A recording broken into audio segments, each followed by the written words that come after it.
वर्णादि और रागादि से भिन्न आत्मा बताते हुए युक्ति न्याय से आचार्य भगवान ने इसके स्वरूप को क्लियर कर किया।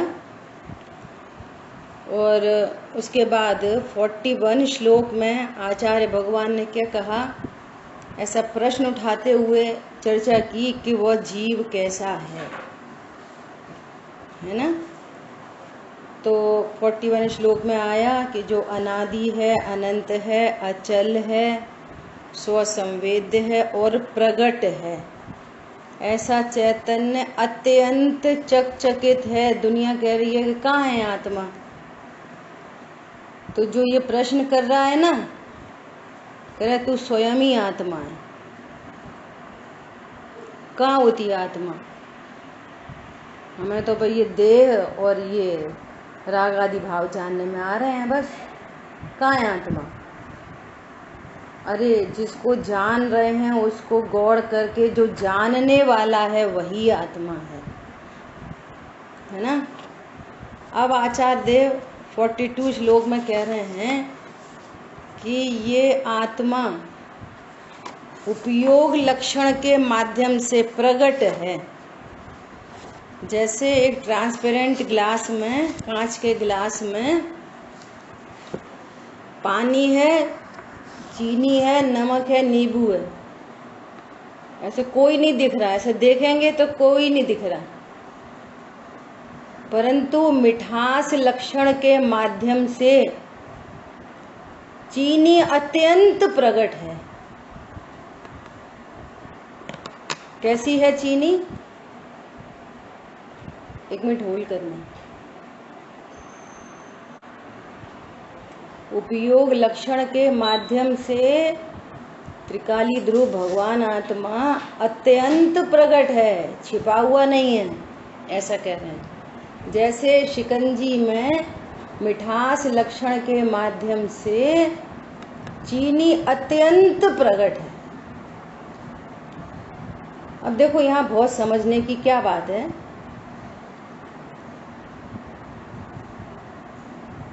कि वो चीनी है ना, जो चीनी मिठास लक्षण के माध्यम से प्रकट है, तो वो रसना इंद्री के माध्यम से प्रकट है। जैसे उस शिकंजी को यहाँ स्पर्शन इंद्री पर लेके जाओगे, ये भी एक बहुत महत्वपूर्ण बिंदु है। तो स्पर्शन इंद्री का विषय नहीं है चीनी। स्पर्शन इंद्री के माध्यम से नहीं जानी जा सकती, घ्राण इंद्री के माध्यम से नहीं जानी जा सकती, कर्ण इंद्री के माध्यम से नहीं जानी जा सकती।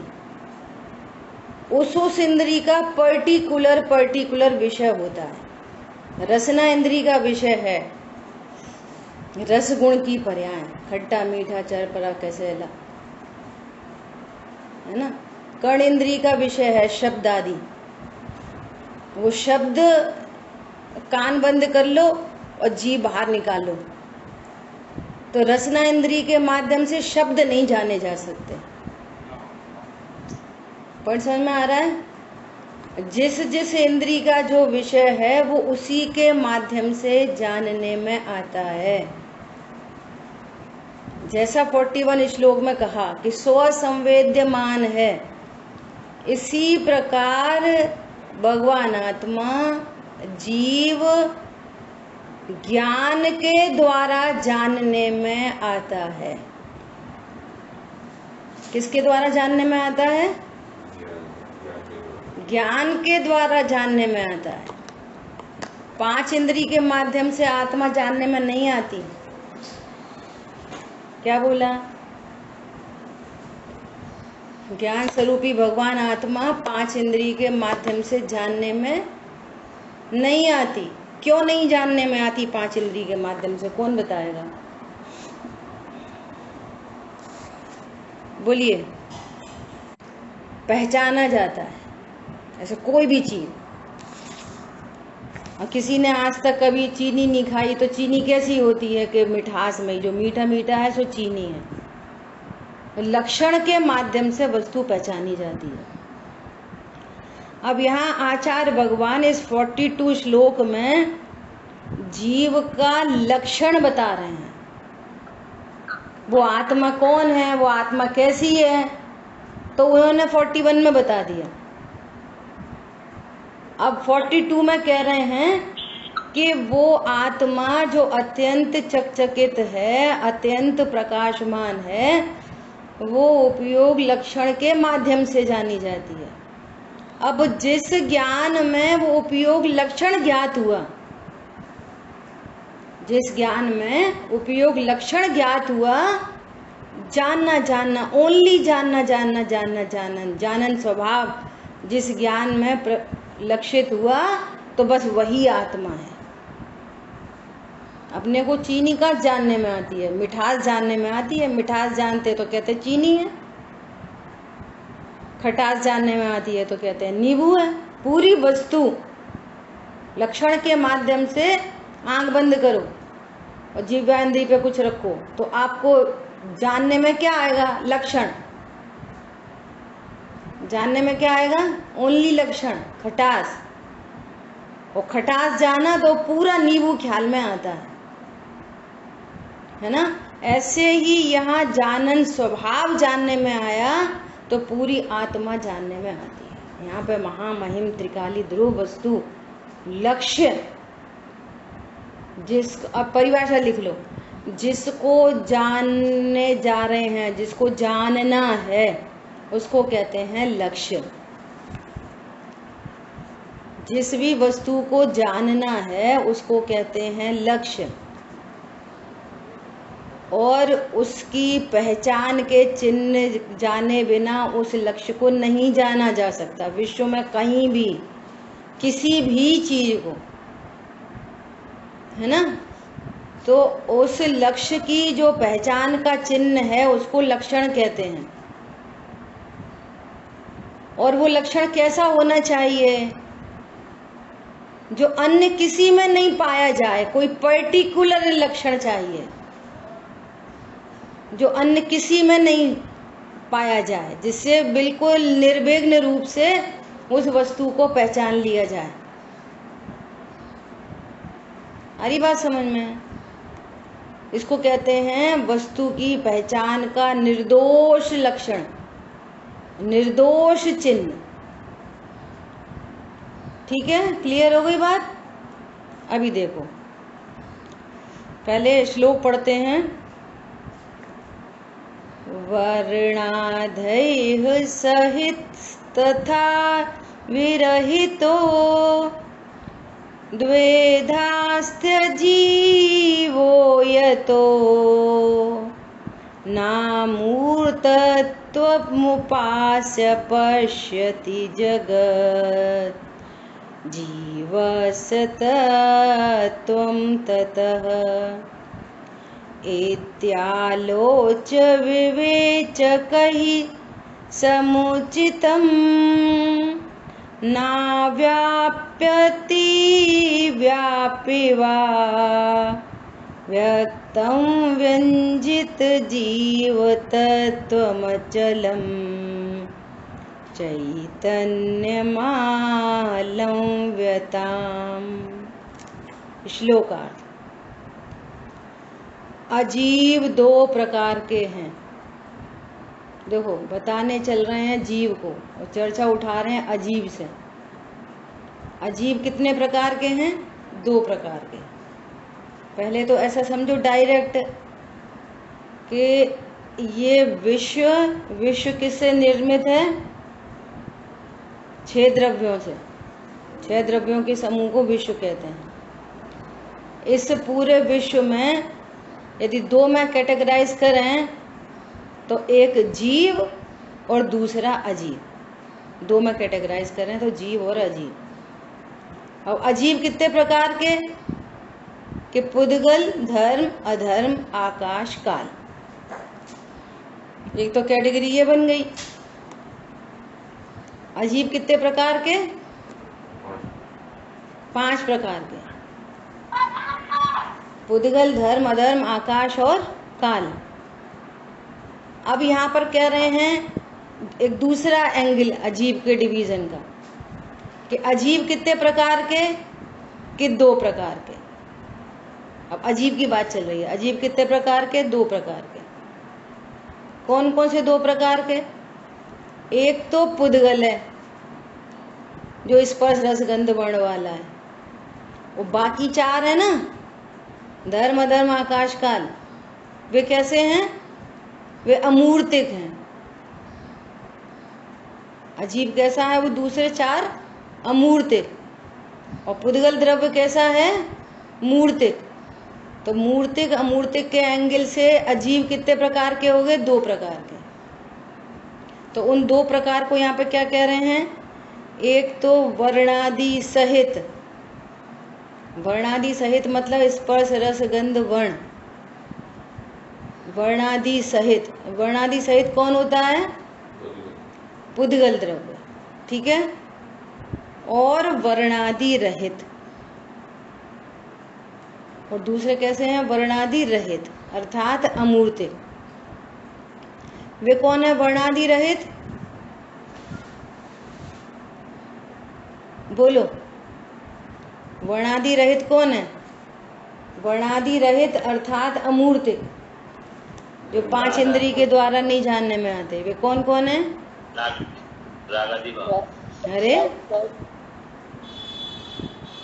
यहाँ किसकी बात चल रही है? अभी स्टार्ट किया ना।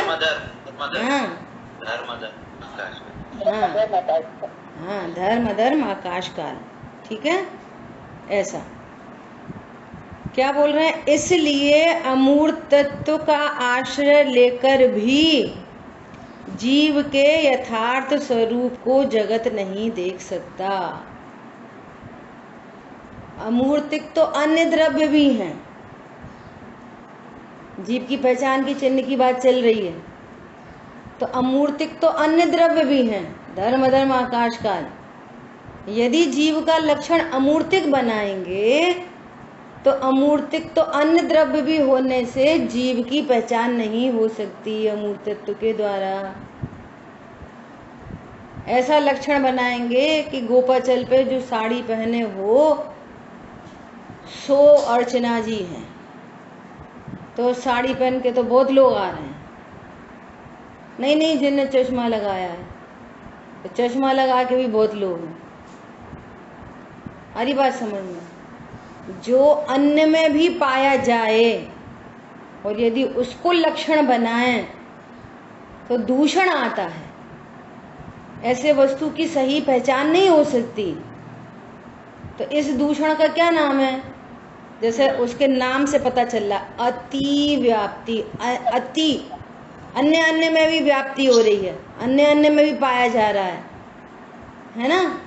तो क्या बोलेंगे? अति व्याप्ति दूषण, ये दूषण है। इस दूषण से वस्तु की सही पहचान नहीं हो सकती। फॉर एग्जाम्पल ऐसा कहें कि गाय किसे कहते हैं? गाय, तो कहेंगे गाय उसे कहते हैं जिसके 4 पैर होते हैं। तो 4 पैर तो बकरी के भी होते हैं, 4 पैर तो कुत्ते के भी होते हैं, 4 पैर तो बिल्ली के भी होते हैं। तो 4 पैर के एंगल से गाय की पहचान नहीं हो सकती। जो अन्य में भी पाया जाए, जिसको हम पहचानने जा रहे हैं ना, लक्ष्य। पहले परिभाषा क्या बोली? जिसको जानना है उसको क्या बोलते हैं? लक्ष्य। तो वो लक्ष्य के अलावा अन्य में भी पाया जाए, ऐसा लक्षण अति व्याप्ति दूषण सहित लक्षण है। अर्थात इस प्रकार से उस वस्तु की पहचान नहीं कर सकते। पॉइंट समझ में आ गया? अति व्याप्ति का क्या अर्थ हुआ? बोलो, थोड़ी पढ़ाई करनी पड़ेगी अच्छे से। अति व्याप्ति मतलब हाँ, जो लक्षण औरों में भी पाया जाए। तो जो औरों में पाया जाए उससे हम उस वस्तु की पहचान कर सकते हैं? नहीं कर सकते। पर्टिकुलर चाहिए, है ना। तो यहाँ पर कह रहे हैं कि यदि जीव में अमूर्तिक भी है, जीव अमूर्तिक भी है, तो जीव का लक्षण अमूर्तिक बना दो। तो कह रहे नहीं, अमूर्तिक तो अन्य द्रव्य भी होते हैं। तो ये जीव का लक्षण नहीं बन सकता। एक बात हो गई, है ना। क्या बोल रहे हैं, इसलिए अमूर्त तत्व का आश्रय लेकर भी, अर्थात अमूर्त तत्व को जीव का लक्षण मानकर भी जीव के यथार्थ स्वरूप को जगत नहीं देख सकता। इस प्रकार परीक्षा करके भेद ज्ञानी पुरुषों ने अव्याप्ति और अतिव्याप्ति दूषणों से रहित चेतनत्व को जीव का लक्षण कहा है, वह योग्य है। क्या बोल रहे हैं, जीव का लक्षण भेद ज्ञानी पुरुषों ने जीव का लक्षण क्या बनाया, बताया है, चेतनत्व, जानना जानना जानना, ये जीव का लक्षण है। इससे जीव की भली प्रकार से पहचान की जा सकती है। ठीक है। अब देखो, तो बोले कि नहीं, गाय का लक्षण 4 पैर नहीं, वो तो अति व्याप्ति है, औरों में भी 4 पैर पाए जाते हैं। तो गाय उसे कहते हैं कि जो सफेद होती है, या गाय उसे कहते हैं जो काली, ऐसे कुछ भी एक बनाया लक्षण। तो इसको क्या बोलते हैं कि ये अव्याप्ति दूषण है। अव्याप्ति दूषण किसे कहते हैं कि जो उस वस्तु में कभी तो मिले और कभी नहीं मिले। कोई कोई गाय काली भी होती है, कोई कोई गाय सफेद होती है, कोई कोई वाली मिक्स भी होती है, काली सफेद चितकबरी वाली भी होती है। तो वो उस लक्ष्य में कभी तो मिले और कभी नहीं मिले। लक्ष्य में उसको क्या बोलते हैं, अव्याप्ति। टर्म से समझ में आ रहा है। उसमें अति मतलब कईयों में मिले, और अव्याप्ति मतलब उसी लक्ष्य में कभी तो हो और कभी नहीं हो। तो ये भी जीव का ये भी उस गाय का लक्षण नहीं बनाया जा सकता, है ना। लक्षण में 3 दोष होते हैं, 3 प्रकार के दोष, एक अतिव्याप्ति, एक अव्याप्ति और एक असंभव। असंभव मतलब वो तो हो ही नहीं सकता, असंभव, है ना। तो अव्याप्ति किसको बोला कि उस लक्ष्य में कभी तो हो और कभी तो नहीं हो। पर दृष्टांत समझेंगे, फिर सिद्धांत की चर्चा करेंगे। तो अव्याप्ति समझ में आ गई। अव्याप्ति दूषण किसे कहते हैं, कौन बताएगा, बोलिए। जो कभी तो हो, हाँ, और कभी नहीं भी हो, जो उस लक्ष्य तो हो नहीं मिले, उसको बोलते हैं अव्याप्ति दूषण। ये दूषण है, अर्थात इससे वस्तु की पहचान नहीं हो सकती। और असंभव, असंभव मतलब कि वो गाय तो 2 हाथ 2 पैर वाली होती है, गाय तो सीधा चलती है ना। ये तो असंभव भी है बिल्कुल, है ना। ये तो असंभव हो गया एकदम बिल्कुल से। मनुष्य की भांति गाय को बोलो कि 2 पैर वाली होती है और सीधे स्ट्रेट खड़ी होती है, उसके 2 पैर होते हैं, ऐसा। तो ये तो असंभव हो गया। तो गाय की पहचान का पर्टिकुलर चिन्ह चाहिए, पर्टिकुलर, जो अन्य किसी में नहीं पाया जाए। तो उसका पर्टिकुलर चिन्ह क्या है कि गाय की गर्दन में ना ऐसे एक झालर लगी रहती है, झालर, वो किसी में भी नहीं होती, बकरी में, भैंस में, अन्य में, किसी पशु में नहीं होती। उसको बोलते हैं शासना। तो ये शासना पर्टिकुलर गाय की पहचान का चिन्ह है, जिसके गले में झालर लटकी हो, ये पशु गाय है। वहाँ भैंस खड़ी है, बकरी खड़ी है ना, कुत्ता है, बिल्ली है, गाय है। कैसे पहचानोगे कि जिसकी गर्दन पे शासना लटकी हो वो गाय होती है। तो इतने अन्य पशुओं में से आप गाय की छटनी कर लोगे, किसके माध्यम से, उसके पर्टिकुलर लक्षण के माध्यम से। ठीक है। ऐसे अपन जीव की चर्चा करें। कि जीव कैसे पहचाना जाता है, जीव की पहचान का चिन्ह क्या है। तो कह रहे हैं कि जो अमूर्तिक होता है, तो कह रहे हैं नहीं, ये तो अति व्याप्ति दूषण हो गया, क्योंकि धर्म अधर्म आकाश काल भी अमूर्तिक होते हैं, ये अति व्याप्ति। अव्याप्ति दूषण, जीव उसे कहते हैं जो रागी द्वेषी होता है। तो वो कहते हैं कि नहीं, ये जीव के एक देश में पक्का भी पाया जाता है, सर्व जीवों में राग द्वेष नहीं पाया जाता, क्योंकि देखो वे अनंत सिद्ध भगवान, उनमें राग द्वेष कहाँ है, तो फिर वो जीव सिद्ध नहीं होंगे। जीव उसे कहते हैं जो क्रोध मान माया लोभ ऐसे परिणाम होते हैं ना, शुभ अशुभ परिणाम, उसको जीव कहते हैं। तो शुभ अशुभ परिणाम तो सर्वज्ञ भगवान को है ही नहीं, तो वे कौन अजीव हैं।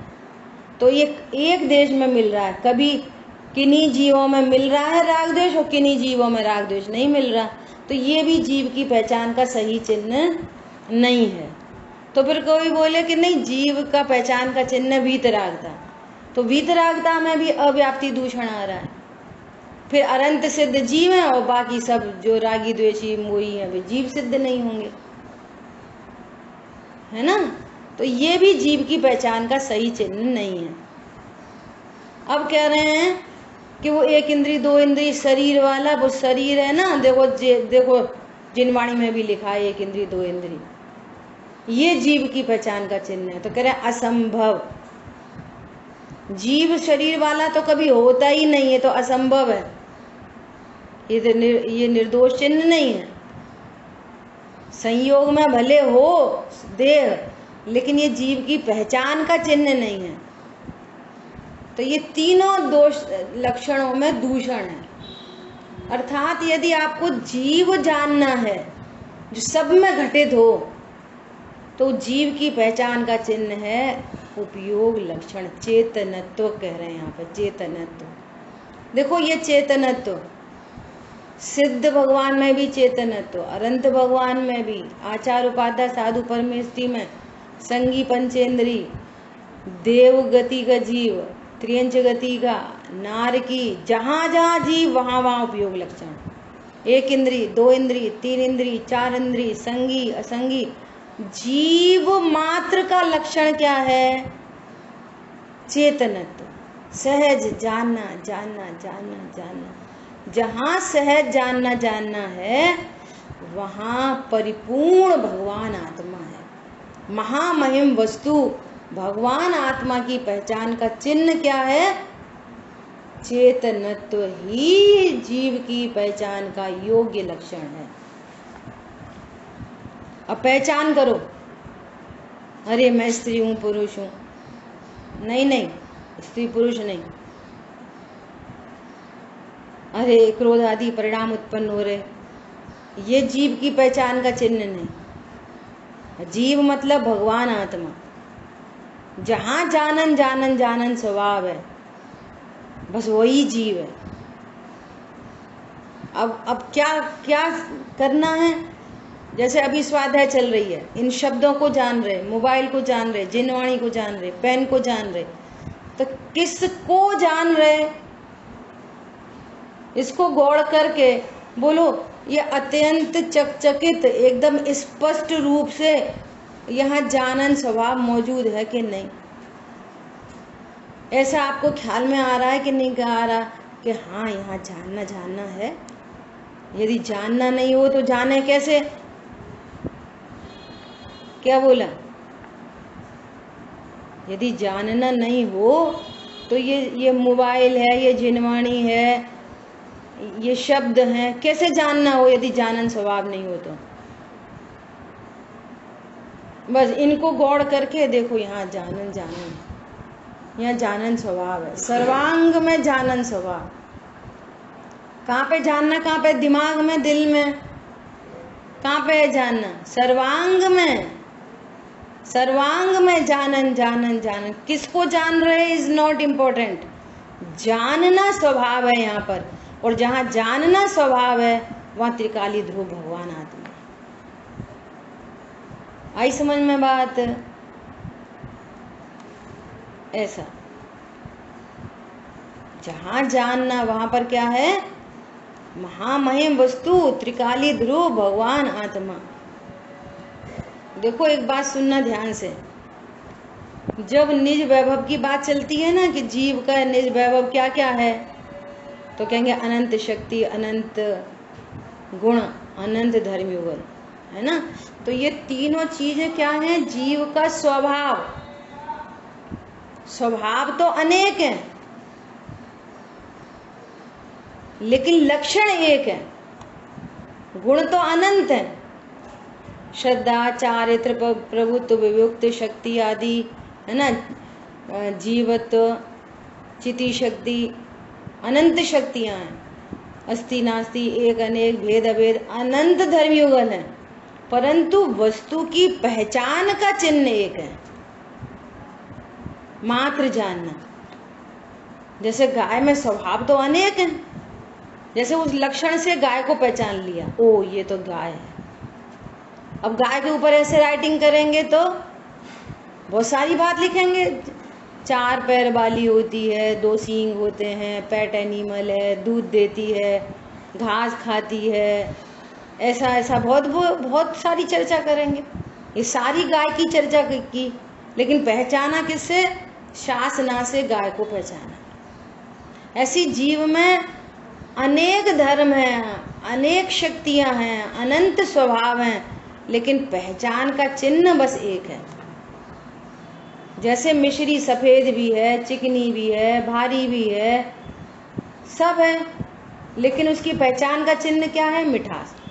चिन्ह सदा एक होता है, स्वभाव अनेक होते हैं। क्या बोला? किसी भी वस्तु की पहचान का चिन्ह एक होता है, और स्वभाव कितने होते हैं? अनेक, अनंत। हर द्रव्य में अनंत स्वभाव है। पुद्गल, धर्म, अधर्म, आकाश, काल, सब में अनंत स्वभाव है, लेकिन उनकी पहचान का चिन्ह क्या है? एक, जिसके माध्यम से वो पहचाना जाता है, और जो सदा रहे। जैसे अभिमति श्रुत ज्ञान है कि अब मन अवधि मन पर केवल ज्ञान नहीं है, लेकिन जानना स्वभाव है। सर्वज्ञ भगवान को केवल ज्ञान है, बाकी चारों ज्ञान का अभाव हो गया, अकेला केवल ज्ञान है, लेकिन वह जानना स्वभाव है। जानना स्वभाव सदा है, सदा, वो सदा विराजमान है। उपयोग लक्षण, जिससे वस्तु की पहचान होती है। सदा अंतरंग में प्रकाशमान, सदा प्रकाशमान। देखो, सूर्य एक महामहिम वस्तु, और उस सूर्य में अनंत गुण, अनंत शक्ति, अनंत धर्मयुगल, एक शक्तिमान पदार्थ। उस शक्तिमान पदार्थ में भी पर्टिकुलर एक प्रकाश गुण, और उस प्रकाश गुण की पर्याय एक किरण, है ना, अपने अनंत वैभव को लेती हुई वो एक किरण। ऐसे सूर्य एक द्रव्य, प्रकाश आदि गुण, और उसकी पहचान का चिन्ह एक किरण। अब सुनना, अब वो पृथ्वी पर पड़ी, पूरी पृथ्वी जगमगा गई, है ना, सब प्रकाशित हो गए। उस सूर्य की एक किरण में सब प्रकाशित हो गए। अब जैसे सूर्य की किरण में सब प्रकाशित हो गए ना, तो अन्य अन्य द्रव्य, कोई कमल खिल गए, सनफ्लावर खिल गया, दुनिया उठ गई, लोग सो के उठ गए हैं, मुर्गा बांग देने लगा, चिड़िया उड़ने लगी, इतना सारा काम हो रहा है। तो बोला सूर्य की एक किरण क्या कर रही है? बोलो क्या कर रही है? अरे बोलिए, सूर्य की एक किरण क्या कर रही है? कमल को खिला रही है, अपना काम कर रही है। क्या कर रही है अपना काम? सिर्फ प्रकाशमान, प्रकाशमान, प्रकाशमान, बस प्रकाश कर, अकेला। ठीक है, अब लोगों को तो नहीं सो के उठा रही, चलो चलो उठो हम आ गए, ऐसा तो कुछ नहीं कर रही। मुर्गे को नहीं कह रही कि तुम बांग दो हम आ गए। विश्व में सारे जीव चीजें सब अपना अपना काम कर रहे हो, और सूर्य की किरण क्या कर रही? ओनली प्रकाशमान, सब प्रकाशित करती है। बस एक बात हो गई, सिर्फ प्रकाशित करती है, किसी का करता नहीं।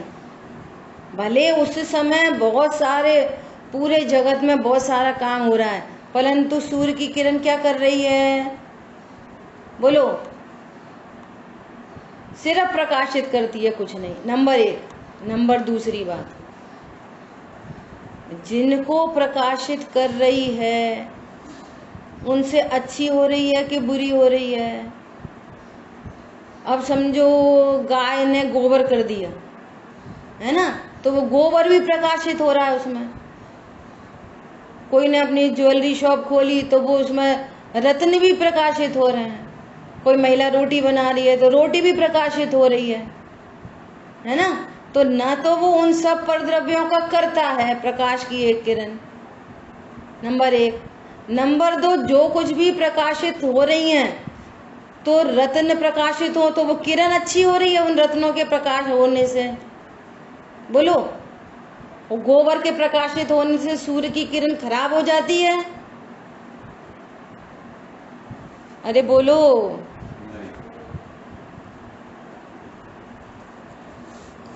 बोलो, किससे अच्छी होती है, किससे बुरी होती है? मुन्ना भैया, एक किरण इनके पास भी है, मुन्ना भैया के पास। बोलो, सूर्य की किरण किसी भी परद्रव्य को प्रकाशित करती है, बोलो उनसे अच्छी होती है कि बुरी होती है? गोबर को कितनी गंदी गंदी कीचड़, गोबर, ये वो सबको प्रकाशित कर रही है। बोलो क्या हो रहा है उसका? कुछ नहीं, ऐसे अपना काम कर रही है बस ओनली प्रकाशमान।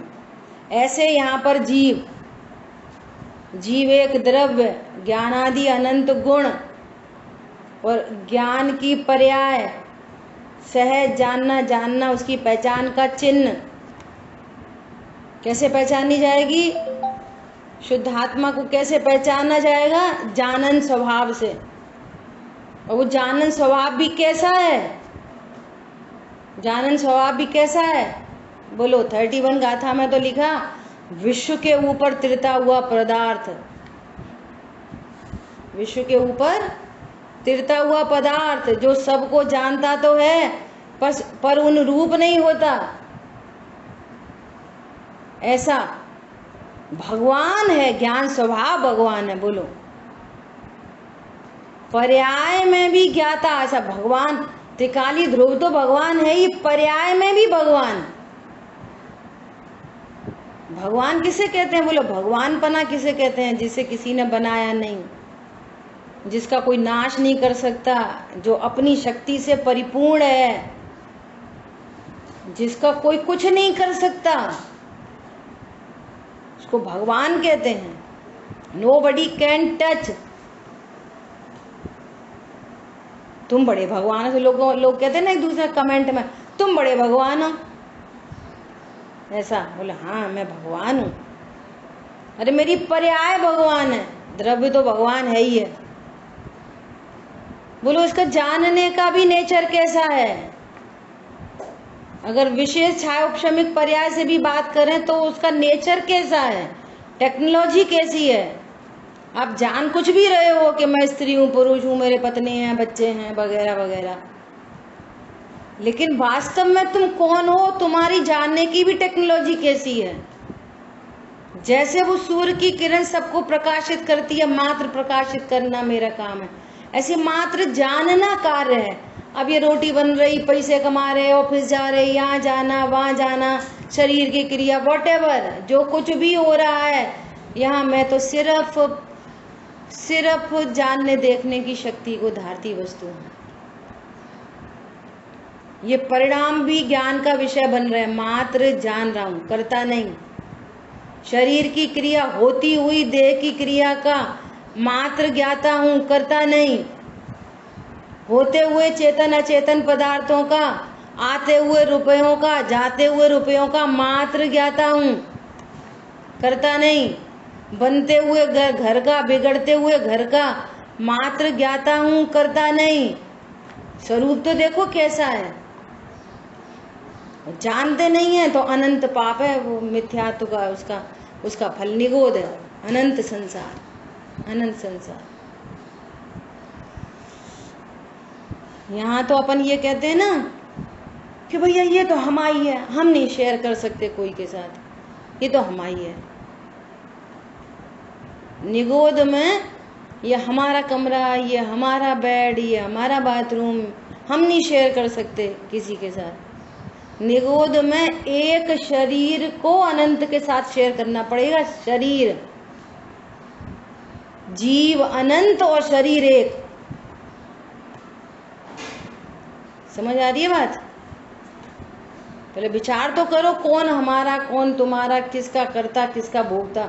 स्वरूप कैसा है? स्वरूप कैसा है? अब वो ज्ञान की पर्याय में सब प्रकाशित हो रहे हैं, सब चेतन अचेतन पदार्थ प्रकाशित हो रहे हैं, देह की क्रियाएं प्रकाशित हो रही हैं, ये होते हुए शब्द ये प्रकाशित हो रहे हैं। इनका मैं करता नहीं, मात्र ज्ञाता, मात्र ज्ञाता।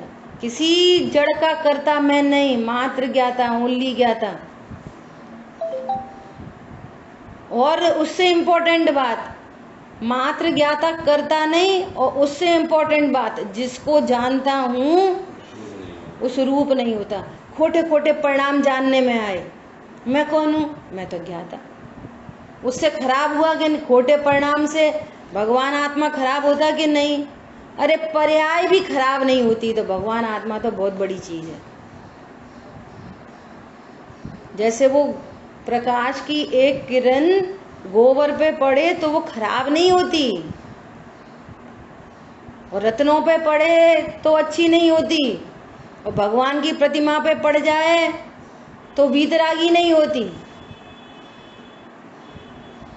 ऐसे ही ये एक ज्ञान की किरण ये पाप परिणाम पे पड़े, इसको जाने तो ये ज्ञान पापी नहीं होता, उससे खराब नहीं होता। होता हुआ पाप का परिणाम है, करता हुआ नहीं। होता हुआ पुण्य का परिणाम, करता हुआ नहीं। होता हुआ वीतराग परिणाम, करता हुआ नहीं। और मैं सर्व का ज्ञाता, ओनली ज्ञाता, ओनली ज्ञाता। ऐसा मेरा स्वरूप है, मेरा लक्षण भी ऐसा निर्दोष है। ये मेरी पहचान का वास्तविक चिन्ह है, जिससे त्रिकाली ध्रुव भगवान आत्मा जाना जाता है। समझ आ रही है बात? देखो क्या कह रहे हैं। इस प्रकार परीक्षा करके भेदज्ञानी पुरुषों ने अव्याप्ति और अतिव्याप्ति दूषणों से रहित चेतनत्व को जीव का लक्षण कहा है। वह योग्य है और वह चैतन्य लक्षण प्रगट है, अप्रगट नहीं है, प्रगट है। यदि प्रगट नहीं हो तो वस्तु जानी कैसे जाए? देख लो जानना स्वभाव प्रगट है कि नहीं। देखो जानना स्वभाव प्रगट है कि नहीं।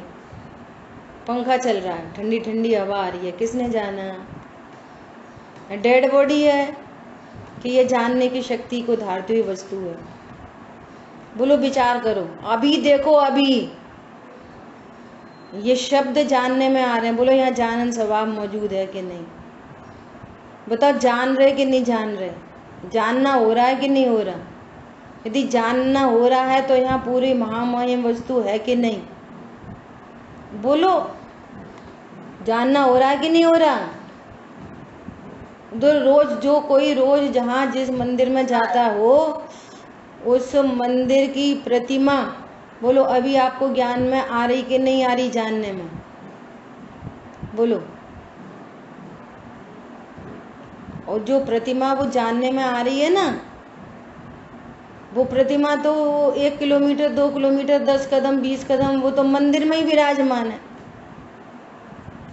और जो मेरे ज्ञान में जो प्रतिमा जानने में आ रही है वो कौन सी प्रतिमा है? बोलो। कोपाचल की प्रतिमा अभी ज्ञान का विषय बन रही है। बोलो। वो ज्ञान मेड है, वो मेरे ज्ञान की रचना है, वो ज्ञान मेड है। तो ईमानदारी से देखो, मैं उन भगवान को देख रहा हूँ कि निज भगवान को देख रहा हूँ? बोलो। वो प्रतिमा तो उसी मंदिर में है और मेरे ज्ञान में जानने में आ रही है। वो ज्ञान मेड है पूरी, है ना? और वो उसका ज्ञान हो रहा है। तो किसका ज्ञान हो रहा है? उस प्रतिमा का ज्ञान हो रहा है कि अपना ही ज्ञान हो रहा है? बोलो। देखो, ज्ञान स्वरूप हो हम, ज्ञान स्वरूप हूँ। जीव की पहचान का चिन्ह है ज्ञान। जहाँ ज्ञान है वहाँ परिपूर्ण आत्मा है। जैसे प्रभु सिद्धालय राजे वही स्वरूप मेरा है। क्या बोल रहे हैं? सुनो, उसने जीव के यथार्थ स्वरूप को प्रकट किया है और वह अचल है। अचल, कल परसों खूब चर्चा हो गई थी अचल पे। और वो कैसा है? अचल। नीचे दर्पण रखा है, ऊपर पंखा चल रहा है। दर्पण में बहुत तेज पंखा चलता हुआ दिख रहा है। बोलो। अब दर्पण के पंखे को बंद करने के लिए क्या करें मुन्ना भैया?